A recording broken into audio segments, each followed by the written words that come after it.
सभी दर्शकों का प्रतिज्ञा 21 चैनल में हार्दिक स्वागत है। आज की क्लास का विषय है सामाजिक विज्ञान। तो आइए आज सामाजिक विज्ञान के बारे में अध्ययन करते हैं। विषय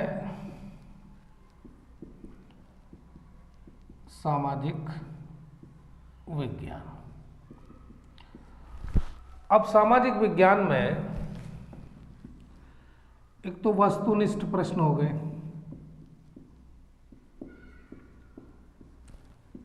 दूसरा लघुत्तरीय छोटे,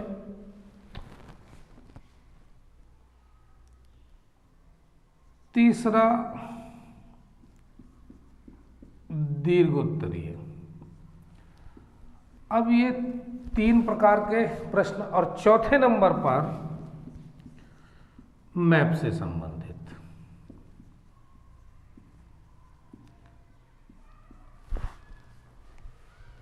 और ये जो लघुत्तरीय है इसमें एक अति लघुत्तरीय हो गए जो एक लाइन में एक शब्द में आपका उत्तर बनता है। तो आज हमारी चर्चा जो हो रही है वो लघुत्तरीय पर हो रही है और इनकी रेंज करीब 80 से 100 शब्द ही लिखे जाने हैं। ठीक है, क्योंकि इससे पूर्व की क्लास में हम वस्तुनिष्ठ प्रश्नों पर चर्चा कर चुके हैं और उसके बाद आज जो है वो आज लघुत्तरी की बात होगी। और दीर्घोत्तरी जो प्रश्न लिखे जाएंगे वो किस तरह से, मान लीजिए एक प्रश्न लेते हैं आज, सतत पोषणीय विकास से आप क्या समझते हो? क्या समझते हो या क्या समझते हैं, इस तरह से एक प्रश्न ही है और इम्पोर्टेंट प्रश्न है। अब इसका उत्तर लिखना है तो कैसे लिखेंगे? जब इसका उत्तर लिखेंगे विकास पर्यावरण को बिना नुकसान, विकास पर्यावरण को बिना नुकसान पहुंचाए, विकास पर्यावरण को बिना नुकसान पहुंचाए हो और वर्तमान विकास की प्रक्रिया भविष्य की पीढ़ियों की आवश्यकता की अवहेलना ना करें।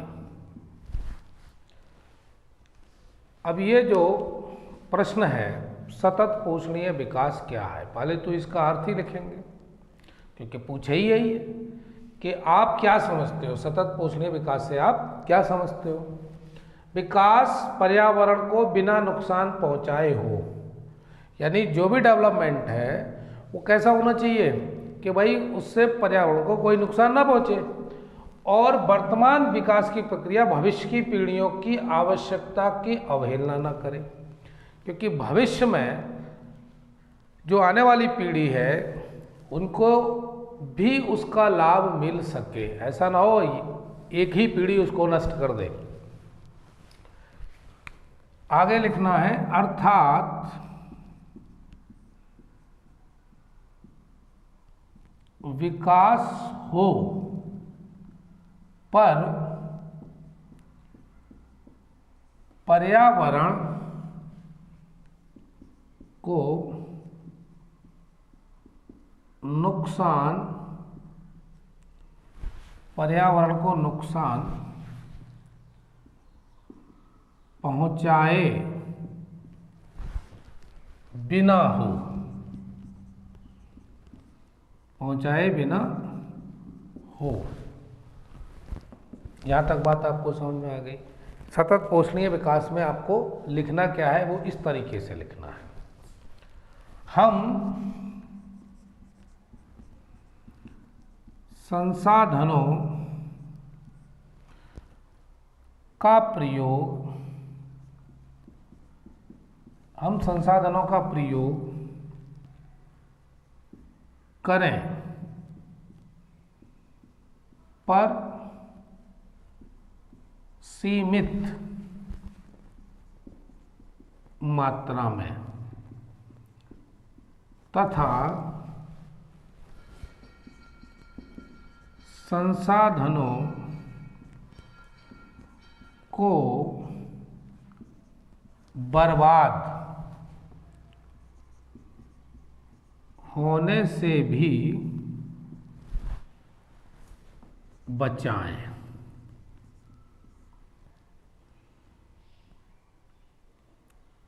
साथ ही साथ आने वाली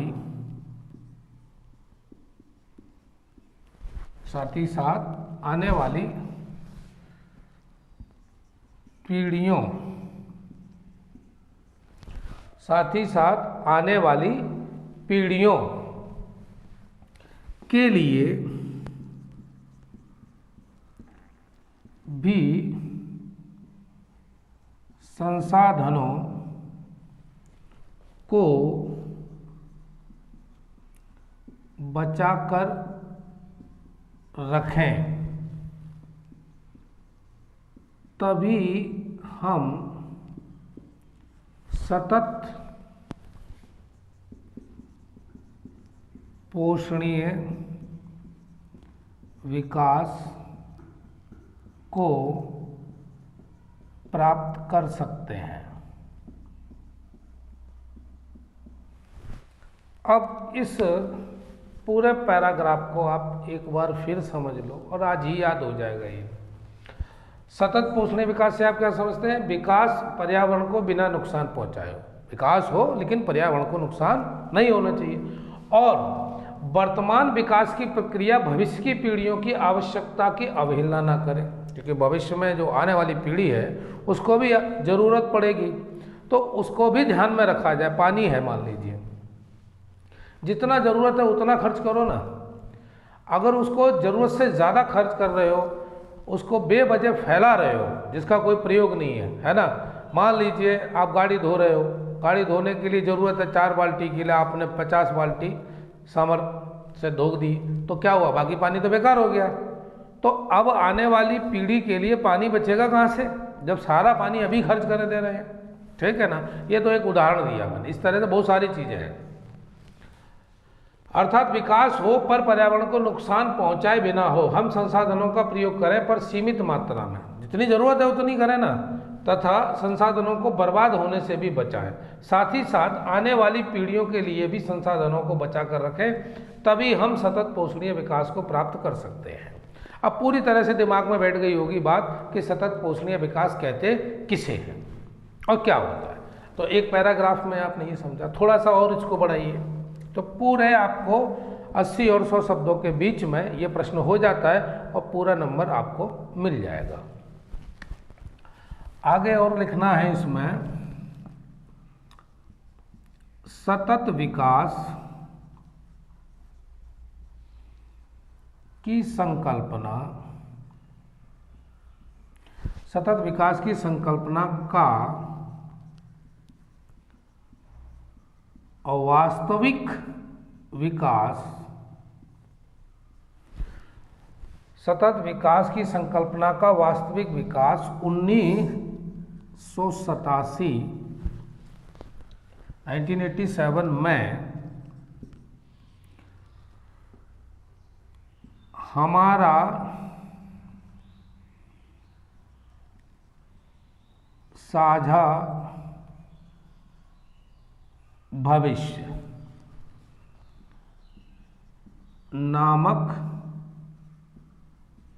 रिपोर्ट, जिसे ब्रटलैंड रिपोर्ट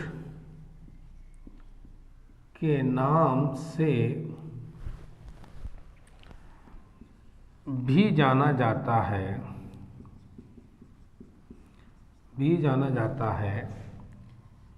के आने के बाद हुआ एवं तभी सही शब्द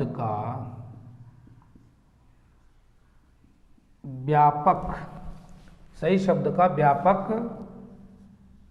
प्रयोग किया जाने लगा। और एक आखिरी लाइन और लिखनी है इसमें, इसका वास्तविक उद्देश्य प्राकृतिक एवं मानव निर्मित संसाधनों का संरक्षण करना है। अब ये रहा पूरा प्रश्न और प्रश्न का उत्तर आपके साथ। सतत पोषणीय विकास से आप क्या समझते हो? विकास पर्यावरण को बिना नुकसान पहुंचाए हो और वर्तमान विकास की प्रक्रिया भविष्य की पीढ़ियों की आवश्यकता की अवहेलना ना करे, अर्थात विकास हो पर पर्यावरण को नुकसान पहुंचाए बिना हो। हम संसाधनों का प्रयोग करें पर सीमित मात्रा में तथा संसाधनों को बर्बाद होने से भी बचाएं। साथ ही साथ आने वाली पीढ़ियों के लिए भी संसाधनों को बचाकर रखें, तभी हम सतत पोषणीय विकास को प्राप्त कर सकते हैं। सतत विकास की संकल्पना का वास्तविक विकास 1987 में हमारा साझा भविष्य नामक रिपोर्ट, जिसे ब्रटलैंड रिपोर्ट के नाम से भी जाना जाता है, के आने के बाद हुआ एवं तभी सही शब्द का व्यापक प्रयोग किया जाने लगा। तभी से, ऐसे लिख लीजिए, तभी से सही शब्द का व्यापक प्रयोग किया जाने लगा। इसका वास्तविक उद्देश्य प्राकृतिक एवं मानव निर्मित संसाधनों का संरक्षण करना है। अब ये हो गया आपका उत्तर। इतना आप लिखते हैं तो अब आपको नंबर मिलेगा पूरा। इसी तरह से एक दूसरा प्रश्न को और देखते हैं, फिर आप इसको याद कर लें, नोट भी कर लें उत्तर इसका और याद भी कर लें, क्योंकि ये परीक्षा की दृष्टि से बेहद उपयोगी प्रश्न है, क्योंकि ये पूछा जाता है और पूछे जाने की संभावना आगे भी बनी रहेगी। इसलिए इस प्रश्न को आप तैयार कर ही लें। अब इसी तरह का एक दूसरा प्रश्न लेते हैं। दूसरा प्रश्न है उपनिवेश। उपनिवेश से आप क्या समझते हो? आप क्या समझते हो? ठीक है, और इसी के साथ जोड़ दिया गया क्या इसके क्या उद्देश्य है? ठीक, उपनिवेश से आप क्या समझते हैं और इसके क्या उद्देश्य हैं। अब इस प्रश्न को ऐसा भी लिखा जा सकता है कि उपनिवेशवाद से आप क्या समझते हैं, इसके क्या उद्देश्य है। तो आप दोनों बातों को ठीक से समझते हैं। उत्तर, किसी समृद्ध, समृद्ध का मतलब है बहुत ही ज़्यादा मालदार देश, ठीक है ना, विकसित देश, किसी समृद्ध एवं शक्तिशाली राष्ट्र। अब आया वहाँ मैं जो बोल रहा था समृद्ध का अर्थ, समृद्ध माने तो धनवान हो गया, लेकिन चूंकि यहाँ बात चल रही है देश की तो मैंने वहाँ देश शब्द बोल दिया, लेकिन कायदे से अकेला शब्द का मतलब तो धनवान ही होता है, समृद्ध, पूरी तरह से विकसित। अब यहाँ किसी समृद्ध एवं शक्तिशाली राष्ट्र, बात पूरी हो गई, द्वारा अपने विभिन्न हितों को साधने के लिए, विभिन्न हितों को साधने के लिए, किसी समृद्ध एवं शक्तिशाली राष्ट्र द्वारा अपने विभिन्न हितों को साधने के लिए किसी निर्बल किंतु प्राकृतिक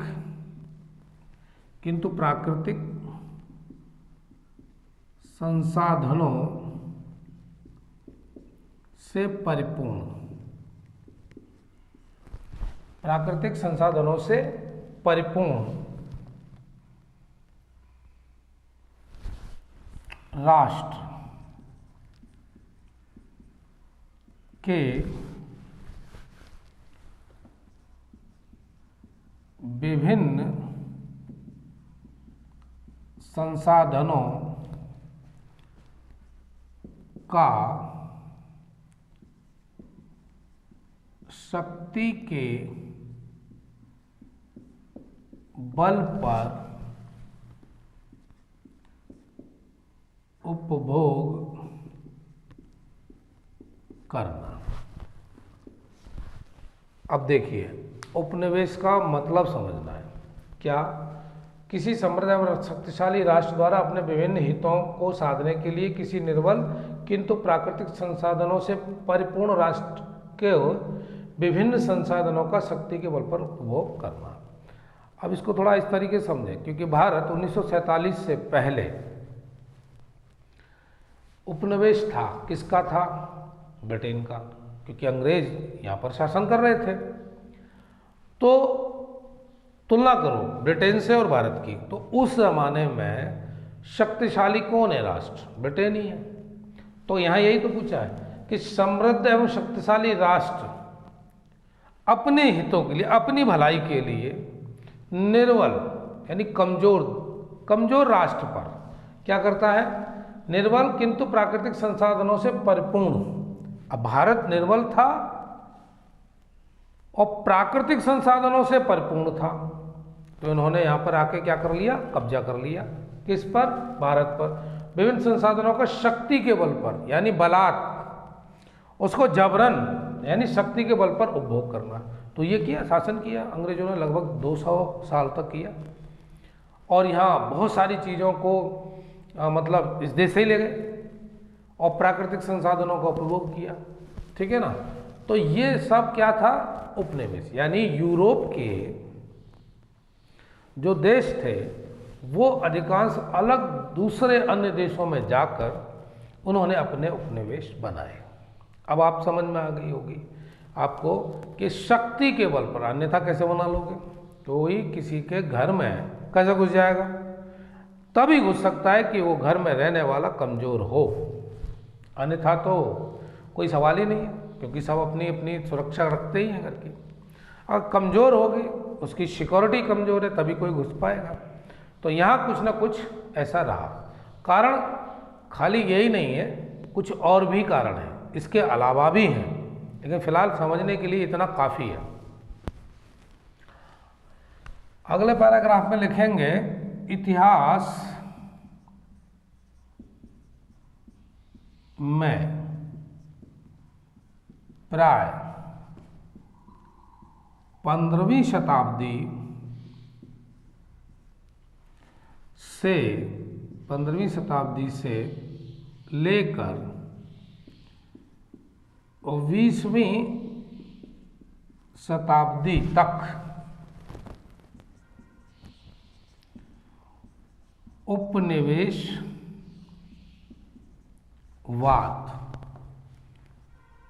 का काल रहा। इतिहास में देखा जाए तो 15वीं शताब्दी से 20वीं शताब्दी तक का जो काल है वो उपनिवेशवाद है ना। दूसरा, इस काल में यूरोप के लोगों ने विश्व के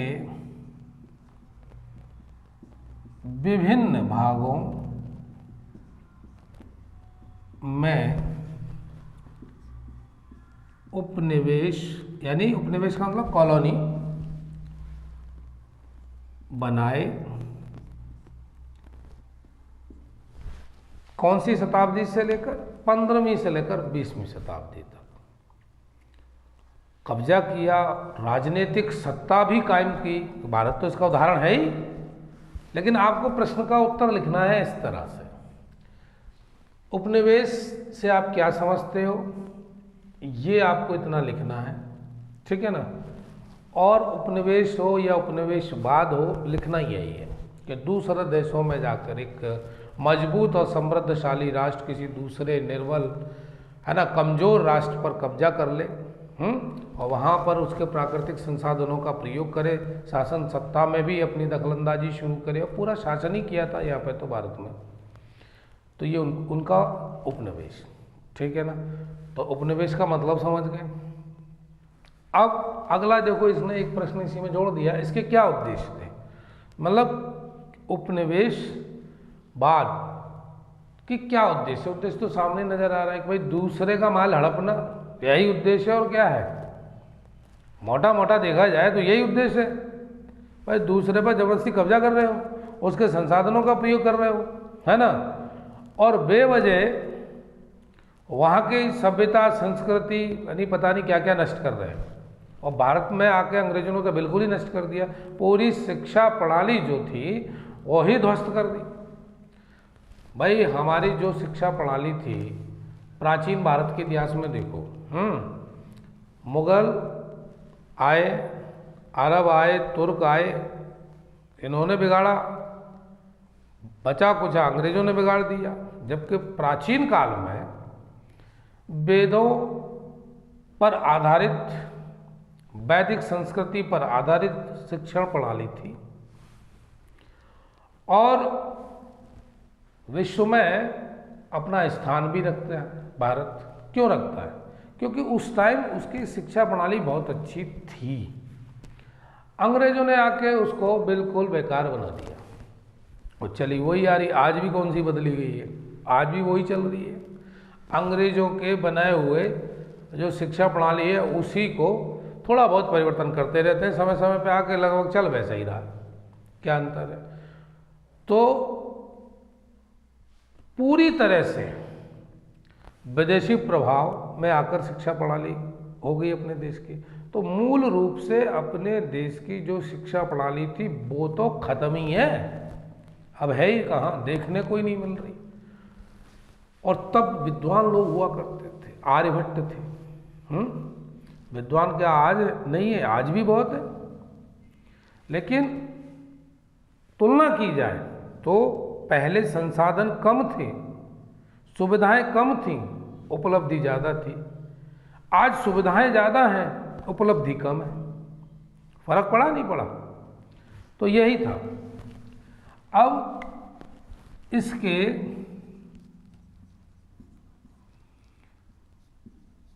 प्रमुख उद्देश्य निम्नलिखित है। कैसे? निम्नलिखित है। अब पहला मान लीजिए, कच्चे माल की प्राप्ति। अंग्रेज आए भारत में तो यहां से उनको कच्चा माल मिला, बड़े आसानी से मिला, सस्ते दामों पे मिला।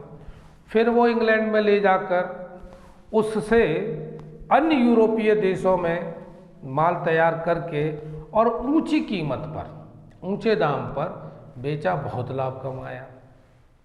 अब भारत में नील की खेती, भारत के लोग क्या जानते थे नील क्या होती है? अंग्रेजों ने आके भारत में नील की खेती शुरुआत करा दी और फिर जबरदस्ती मार मार के करवा रहे हैं क्या भाई, तुमको जो जमीन है उसका एक पर्टिकुलर हिस्सा जो उन्होंने निर्धारित किया कि भाई 1/3 हिस्से पे आपको यही करनी है, नील की खेती ही करनी है, जिसको 3 कटिया आंदोलन के नाम से उसका भी बहुत विरोध हुआ, इतिहास में तो बहुत कुछ है इसके बारे में। तो क्या है ये जबरदस्ती, क्योंकि उनको वहाँ से लेके और उसका ही व्यापार विदेशों में, यहाँ से क्या कर रहे हैं, अपने यहाँ सबसे बढ़िया मलमल का उत्पादन होता था भारत में, ठीक है, उसको बिल्कुल उन्होंने नष्ट कर दिया। अपने विदेशी कपड़े भारत में लॉन्च कर दिए उन्होंने कि लो भैया इन्हें पहनो, ये छोड़ो ये बेकार है, क्योंकि अपना लाभ ले रहे थे वो। तो फिर स्वदेशी आंदोलन शुरू हुआ भारत में, हुआ नहीं हुआ, शुरू हुआ, विदेशी कपड़ों की होली जलाई गई। क्यों? क्योंकि वो तो अपना फायदा कर रहे थे ना। तो अंग्रेजों को कच्चा माल बड़े आसानी से मिल रहा था भारत में, तो एक तो उद्देश्य है। अब ये तो भारत को उदाहरण लेकर समझा रहे हैं, और भी देशों में उनका कब्जा रहा ना। दूसरा, निर्मित माल की खपत, जो भी बना लिया बेचो यहाँ भारत में आके, अंग्रेज यही करते थे। तीसरा, समृद्धि की लालसा, और समृद्धि की लालसा, तो कोई आदमी अपना घर छोड़ के दूसरे देश पे कब्जा कर रहा है तो क्या है, वहाँ जाके कोई कीर्तन भजन तो करेगा नहीं जाके, वो क्या कर रहा है, वहाँ जाके उसके संसाधनों को लूट रहा है। उपनिवेशवाद का मतलब तो यही है, और हम पढ़ यही रहे हैं। उद्देश्य क्या है उपनिवेशवाद का, यहां पर आप समझिए, समृद्धि की लालसा, बहुत सारा लूटेंगे धन, और लूटने के बाद अपने देश में ले जाएंगे और बहुत ज़्यादा मालदार हो जाएंगे, यही काम था।